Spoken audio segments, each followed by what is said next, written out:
Hey everybody, I'm Tom Vasel. I'm Violet. And I'm Ruby. And today we're taking a look at the reprint of Carcassonne, Hunters and Gatherers. Now this came out quite a while ago. It's been almost 20 years since this game originally came out. This is the reprint, and I never actually reviewed the original one, although I thought it was okay. I didn't like it as much as the original Carcassonne.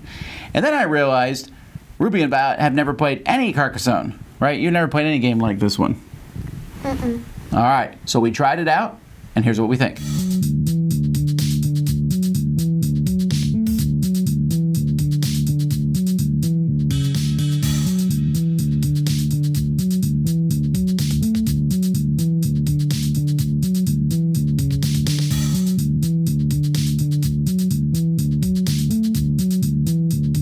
In this game, players are attempting to get the most points. You have a point track here that you'll go around. If you pass 50, you take one of these tiles, and you can even flip it over to get to 100. We'll be doing this by placing tiles on the board. There's a starting tile here.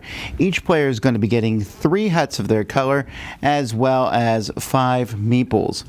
There's going to be a pile of normal tiles next to the board, as well as a pile of special tile, menhir tiles. On a player's turn, they're going to draw a tile, and they're going to connect it to the tiles if possible. If you can't connect it, you draw a replacement, but that's a very rare thing. And you connect it. The rules are rivers connect to rivers, or trees connect to trees, or planes connect to planes. As time goes by, you'll see you have more options to place things, although you have to match all the sides when you place things. Like that. Now, after you place a tile, you may place either one of your meeples on that tile or one of your huts on a river side of that tile. When you place a meeple on a tile, you can place them in one of several sections. You can place them in the forest, you can place them on the river, or you can place them in the plains. When you place them in the plains, you place them laying down. That's just an easy way to remember that they're there. You cannot place something that someone else is already on. So if, for example, there was already a blue meeple on this river and I placed this tile, I could not place this tile here, this meeple on this one, because there's already a blue meeple controlling that. However, if for some reason let's say these tiles were already connected in some way like this, I could place one here and then later on connect them, and then we're both in the same river. When something is completed, it's going to score. Now, the forests and the rivers will score immediately. When you score a forest, you are going to get points for the number of tiles. Each tile is going to give you 2 points. So if, for example, this forest was finished over here, and blue was in it, then blue would get 2, 4, 6, 8 for building that forest. If there were 2 meeples in it, they would share it, and if there was more meeples of one color than the other, then that color would win. For rivers, you're going to score based on the number of fish in the river. So you'll see there's a little fish here in rivers. Rivers end at a lake, or sometimes it just ends. So you can see this one ends. That's a really short river. That river would be worth 1 point for each tile that's part of the river, and 1 point for each fish in the river. And several of the tiles will have lots of different fish on them. So as we look through, you can see this lake has a fish on it. This one has a fish on it. There's going to be many different fish that are out on the board. And then those will score during the game. The only other thing you need to know is you can also place a hut on a river system. A river system does not end at lakes. It's just one big giant connected pile of water. And again, the same things apply. If there's one hut in a river system, you cannot put a hut of a different color unless they connect like before. The other rule is that if you ever finish a forest that has a menhir in it, those weird stone symbols there, it doesn't matter if you get the points for it or not. If you're the person who finishes it, you get an extra turn where you'll draw a menhir tile, and many of these tiles have really cool things on them. They have like lots of animals, and like this one, look at all the fish that are in those rivers there. And sometimes they have special rules for them, and there's the back page of the rule book tells you what they all do.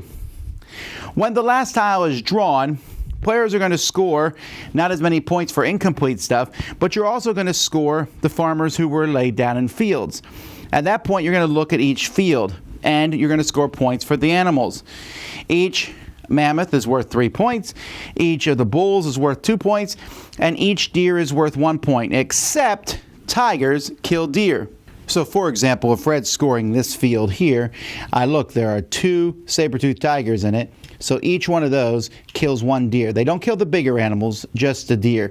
And you can put these X's on just to show that. So now I'm just going to get 1, 2, 3, 4 points for that field. Also, the huts are going to score at the end of the game, and they're going to score 1 fish for every fish in that interconnected water system. You're going to add these to points that players got during the course of the game, and whoever has the most points is the winner. As you can see, when the whole thing is put together, it looks really nice. The tiles themselves are fine. The board, you're going to have to figure out which tiles are where. My only complaint about the rules is it's not always easy to remember what the special tiles do. It is on the back page of the rule book, so you can look at it. But it's not that big of a deal. And it does, as far as you can tell, every tile seems to be fairly unique. The meeples and the huts are pretty cool pieces. The whole thing is a really nicely done production. Alrighty, so that's Carcassonne, Hunters and Gatherers. A lot of people tend to like this game because it's like a puzzle. Did you like the puzzle part of it? Definitely. I really like how it works together, fits everything together, even if there might be giant holes in the middle of the board. What'd you think? Yeah, I thought it was really cool. Like, especially, the point of the puzzle, like, to see how it looks in the end. I also like that part of the game. Did it bother you if you weren't able to finish something? Not really. I guess the whole point is, like, make as many points as possible. Sometimes it would bother us, but not really. Yeah, I agree with Violet. It wasn't the absolute end of the world because there are lots of places you could put it, different tiles, and even if you can't find it, there are lots of other things that you could work on instead. Yeah, now actually one of the interesting things about this game, folks, is that they tell you when you draw a tile, everyone else can help you and tell you where to put it. And that's to help make the game go a little faster, like, oh, here's a spot you can put it, Violet. Although I might point out a spot that's not very good for her. But I will say, in this game, I think you should play my house rule that most people do, where you draw a tile at the end of your turn, and then you think about it so that at the beginning of your next turn you know where to put it. There's different things to put stuff out on. There's rivers and forests and the plains, and then there's the huts. Which one was your favorite thing to put out? Definitely the rivers. It was just so satisfying when you can either finish it or, like, the longer it gets, trying to connect the pieces, making it all connect. I just really like that part. I agree with her. The rivers were really fun to put together even if you couldn't finish it. Like, you could have a really long river or a really tiny one. And what did you think about when you finish someone else's forest, or anyone's forest at all, you get those menhir tiles that are special tiles. Did you like them? Yes, I really like that you can get, like, tiles from helping out other people's forests. You can help them out and get them a bunch of points, but then again, the tile that you get might be, like, really, really useful in order for you to get points. Yeah, I would argue here, folks, that there's one thing I don't like. There's a shaman tile that when you put it out, you have to remove a meeple from the board, which could be helpful in some situations, but also could be terrible in other situations. And I really dislike that there was one negative, but the rest, there's a forest fire that scares away tigers. There's rafts that give you a point for each lake in a system, which could be really, really a lot of points depending on how big that system is. And it did. Good job, Violet. Well, yeah, and the game feels like there's different strategies you can go for. You can go for getting points right now. Lots of forests, lots of rivers. Or you can try to get those plains at the end of the game. But you have to be careful with plains because it will stick your meeples on the board and leave them there. I mean, that's something you have to think about, right? You only had 5 meeples. Yeah. And so when you're putting them out, what did you think about that? Was it a tough choice when you put out a tile to figure out what thing to put it on that tile? Kind of, but you kept pushing us, so. Well, I told you it's better to put stuff out because you can get it back later. Yeah, like river, you can just put it on a finished river that you just dip right there and get it back and get a bunch of points. Plain though, you're probably gonna have to think really, really hard about that before you put anything on it. You gotta plan: is this plane gonna be big? Is this gonna be worth it? All right. So, what's your final thoughts on the game and your rating? Well, I really like how good the game looks, how many options there are, how easy it is to score points. I just really like this game. I only had maybe a few negative things, but but they were fairly small. Like what? So I'd give it an 8. But like what were the negative things?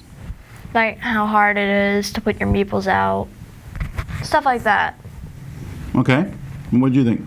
I really like the game. I like the fact that you're making stuff, making it all look nice, sort of like Minecraft, except Minecraft you're more free to do other stuff.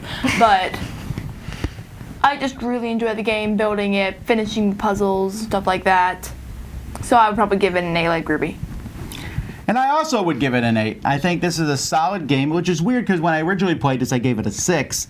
I thought it was not as good as normal Carcassonne, but as time has gone by, Carcassonne has come out with 700 million expansions. This has come out with almost none, and I think it works really well. My only negative thing is that one tile. I do like the special tiles.